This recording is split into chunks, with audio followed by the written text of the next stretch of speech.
Fanya Kazi TV, we are the solution. Yes, ni ikaze kuri Fanya Kazi TV, nge unyite Mr. Fanya Kazi. Turakomeje muri gahunda gusobanukirwa na Quantum Wallet ariko by'umwihariko kuri coin ya A2. Niba utarabona video ya mbere twakoze dusobanura neza ibijyanye na A2 kugira ngo uwaba akeka ko ari scam asobanukirwe neza, nagushishikariza kubanza kuyireba mbere yo gukurikira iyi video yakore tugiye gukora. Uyu munsi tugiye kureba uko wafungura Quantum Wallet ya A2 ukoresheje application cyangwa se ukoresheje link ndibuze kuguha muri description, umenye uko wakora etape zose kugira ngo ube ufite wallet yawe aho ushobora gukora staking ndetse n'ibindi bikorwa ushobora gukorera muri iyi Quantum Wallet twagiye. Mbere na mbere hari uburyo bubiri ushobora gufungura iyi Quantum Wallet ya A2. Hari link nayiguha hano muri description uri bukandeho ikakwerekeza kuri Play Store aho ushobora kubona iyi application. Hari Google Play Store akaba na App Store. Ariko nanone hari abantu bari kugira impungenge bavuga ko yaba ari scam bitewe nuko ngo batari kuyibona kuri Google Play Store cyangwa kuri App Store. Reka nkubwire impamvu udashobora rimwe na rimwe gusanga iyi Quantum Wallet kuri Play Store ndetse na App Store. Impamvu nta yindi nuko izindi application dusanga kuri Play Store ndetse na App Store akenshi na kenshi nuko zose zubakiye muri web kabiri. Bityo rero app yo muri web gatatu biragoye kuba wayisangamo bitewe nuko bidahuje. Ariko ikiza nuko nka Quantum Wallet ya A2 uyisanga kuri official website yabo ukaba wayikora kandi ikaba installed nta kibazo. Reka none dukomeze. Niba winjiriye kuri link naguhaye muri description, dore inzira uri bunyuremo bityo ubashe kwinstalla application yawe neza. Ukimara kwinjiramo urakanda hariya kuri ya link ya Quantum Wallet, irahita ikujyana kuri website yabo official. Hanyuma urazamuka, tukigera ngaho urabona ko hari Android app. Urahitamo niba ukoresha Android Play Store cyangwa se Android app. Hanyuma niba ukoresha iPhone urakanda kuri App Store.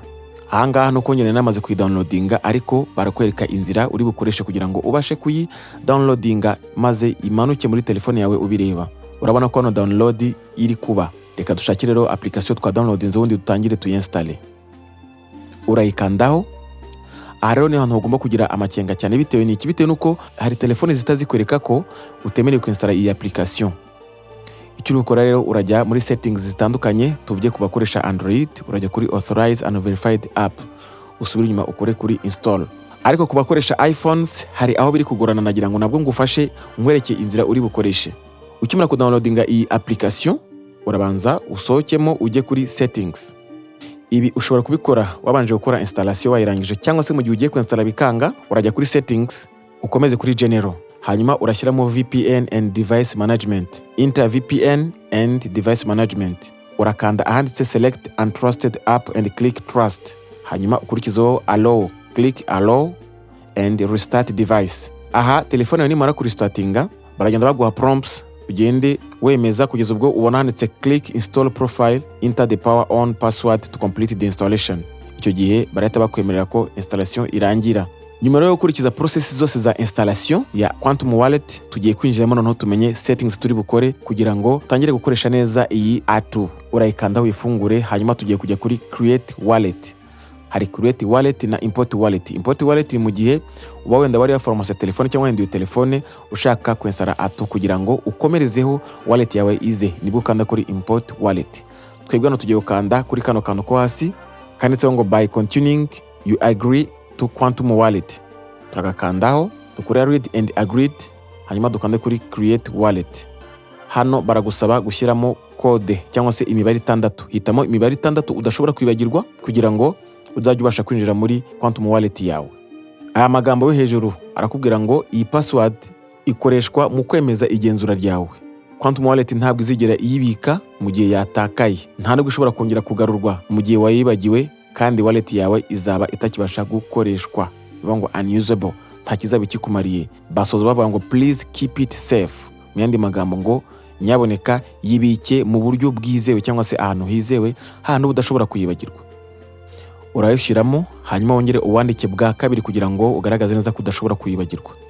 Hano rero haje ahandi hantu ho kwitonderwa, ni mnemonic phrase. Ahangaha ni nk'ibanga ryawe cyangwa se uburyo buri bugufashe kwinjira neza no kwemeza iyi wallet. Utu tuntu ko ari 3 uratwemeza. Akambere karavuga ngo Quantum Wallet ntabwo izigera igukora icyo bita backup ya mnemonic phrase, ugomba kuyibikira ubwawe. Icya kabiri ngo ntuzayibiki, aho dukunze kubika amatekste nko muri plain text online, kuba wayikorera screenshot, kuba wayibika kuri email, aho n'ahantu buri wese aba ashobora kuba yayibona bityo akaba yakwinjira muri wallet yawe. Aka gatatu ngo iyandukure neza hanyuma uyibike ahantu hatari online, ahantu hadahuriye na murandasi kandi ahantu heza hizewe. Hanyuma utu tuntu twose numara kutwemeza barahita bakugeza kuri mnemonic phrase. Reka tubanze dusobanukirwe neza aha hantu kuko hari kugora abantu benshi. Aya ni amagambo 12 baguha. Amagambo 12, buri jambo rigiye rifite umubare uribanzaho imbere. Reka dufate urugero. Okay, reka tuvuge ko mnemonic phrase baguhaye igizwe n'aya magambo 12. Rya mbere ubuzima, kabiri imana, gatatu amafaranga, kane gatanu kuzamuka kugeza kuri 12 mudasobwa. Iyi mibare ni ingenzi kuyitaho. Niyo mpamvu bakubwira ko byaba byiza uyandukuye uko yakabaye, ukandukura buri jambo na nimero yaryo. Kubera iki? Kubera ko etape iri bukurikireho baraza kujya baguha umubare. Baraguha imibare, noneho buri mubare uragenda ukanda ku ijambo rihuje nawo. Iyo wibeshye ntabwo bikunda. Twagiye. Uramutse ubonye utafite uburyo bwo guhita uyandika, ushobora kanda kuri copy to clipboard, ariko ukirinda kuyipestinga ahantu hafite aho hahuriye na online kugira ngo itaba yakwibwa. Urabona iyo ukanze hano kuri copy to clipboard barakubwira bati ntugire indi application ufungura nyuma yo gukopiya iyi mnemonic phrase kugira ngo wirinde ko hari izishobora kuba zasoma bira bakopiye nubwo utaragira ahantu wipesting. Ikindi bakongera bakubwira kwa kabiri ngo ntuzapestinge kuri online application iri ari yo yose. Aka gatatu ngo ntugomba kugira undi uwo ari we wese usangiza iyi mnemonic phrase yawe. Bakongera bati kandi ntabwo tuzigira tuyikubaza. Aha rero no kugira amakenga cyane. Nukora next barahita batuzana no kuri ya page tugomba kuverifyinga mnemonic phrase zacu. Baraguha imibare, bongere baguhe na ya magambo yawe. Icyo gihe urajya ukanda ku ijambo rihuje n'umubare baguhaye.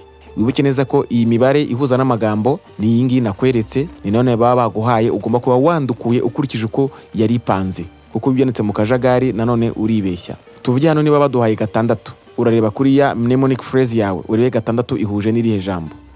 6 ihuje n'ijambo umuhanda. Ubwo urakanda ku ijambo umuhanda rihite ryandika hehe hariya mu mwanya wa 6. Dukurikizeho 7. 7 irahura n'ijambo umugabo. Kubera ko baba bayaguhaye mu buryo buvangavanze, urashaka rya jambo umugabo aho riri hanyuma urikandeho rihite ijyaho. No ku 9 bibe gutyo. Ahanga nagiye nkanda ku magambo agiye ahuje n'iyi mibare bampaye, maze bigahita bijyamo hanyuma bahita banjyana ku yindi page. Ahanga murabona ko ubu verification tumaze kuyikora fresh, twinjiye muri Quantum Wallet. Niyo utegereza neza urabona hara kuri balance hariho 0s cyangwa se amadolari ubusa. Aha rero niho tugiye kumenyera agaciro ka invitation code. Invitation code iraza gutuma hariya kuri la balance haza kujyaho ikindi kintu kidasanzwe mugiye kubona mu kanya. Kugira ngo iyo process tuyigereho turakanda kuri invite. Iyo kanze kuri invite barahita bakujyana aho ugomba gushyira invitation code. Wowe uri kureba iyi video, icyo uri busabwe ni ukoresha iyi invitation code. Uri kureba ahangaha ni MP hash mu nyuguti nkuru, ukandika T mu nyuguti ntoya, ukandika na J ebyiri mu nyuguti nini. Ariko niba hari ahandi hantu waba ufite code y'undi muntu n'uburenganzira bwawe, icyo uri bukore gusa nuko uri bushyiremo hano hasi hanyuma ugakanda kuri submit. Nkuko mubibona nanjye hano nashyizemo code y'undi muntu wama invitation, bihita bikunda. Murabona nsubira inyuma handi hari 0 hahise hajya amadolari 3107. Ariko kandi ntabwo birangiriye ahangaha. Hari task tugomba gukora kugira ngo tubone izindi reward cyangwa se tubone ibindi bihembo. Kugira ngo zigereho urakanda hano handitse C2C hanyuma uhita ukanda ahanditse task. Nkuko uri kubibona hari task 3 tugomba kuzuza. Hari iyo kuri Twitter, hari kuri YouTube ndetse na Telegram. Ahangaha nge nabanje guhera kuri Telegram, urayikandaho imbere kuri join hanyuma ugahita ukanda kuri start interaction. Ikintu ugomba kuzirikana ahangaha nuko buri task ukoze uzajya ufata screenshot kugira ngo zize kuba nka proof cyangwa se igihamya. Nakanzeho banyenye kuri Telegram, bahita bampa message ngo you join the group cyangwa se na joinings group ya Telegram. Pite mfata screenshot, ndagaruka inyuma nkande no kuri join a channel, naone nkande kuri start interaction, naho ndafata screenshot. Hanyuma nsubira inyuma kuri Quantum Wallet application, baransaba ya code yanjye y'imibare 6 nemeje, mpite njyana hasi kuri upload proof. Iyo ukanzeho bahita bakujyana, ukantumira kubaza niba uyihaye uburenganzira bwo kujya ku mafoto yawe. Uhitemo za screenshot ebyiri wamaze gufata hanyuma ukande kuri validate. Ubu task ya mbere turayirangije yo kuri Telegram. Hanyuma tujye kurikizaho iyo kuri YouTube. YouTube nawe urabigenza nkuko twabikoze kuri Telegram. Nawe urakanda kuri start interaction bahita bakohereza kuri YouTube channel ya Quantum Network, ukore subscribe, nurangiza ufate screenshot.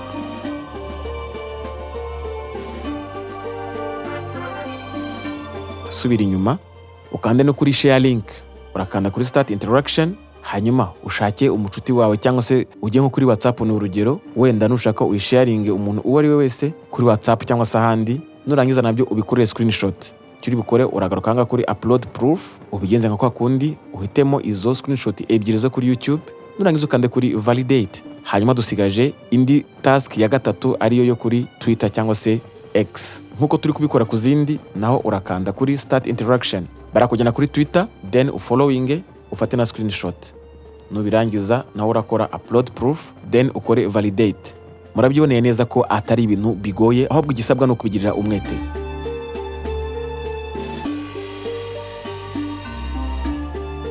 Hanyuma tugaruka inyuma tukareba kuri ya balance yanjye, turasanga balance yiyongereye. Ubu igisigaye muri video butaha tuzabereka uko wakora staking kuri Atu kugira ngo ubashe kujya ubona inyungu ingana na 30 ku kwezi ya Atu uzaba wamaze gustakinga. Icyo ugomba kumenya ni ukudasangiza ya mnemonic phrase yawe, ikindi ukazirikana ya mibare 6 y'ibanga ukoresha buri gihe winjira muri Quantum Wallet yawe. Niba ukunze iyi video ukaba wifuza kuba wayisangiza abandi n'uburenganzira bwawe, niba ushaka ko tuzayiduhorana muri gahunda zitandukanye zo kwiga ibintu bitandukanye hano kuri Fanya Kazi TV, ukore subscribe, hanyuma dukomeze tugendane. Stay in touch, nge ni Mr. Fanya Kazi, turi kumwe.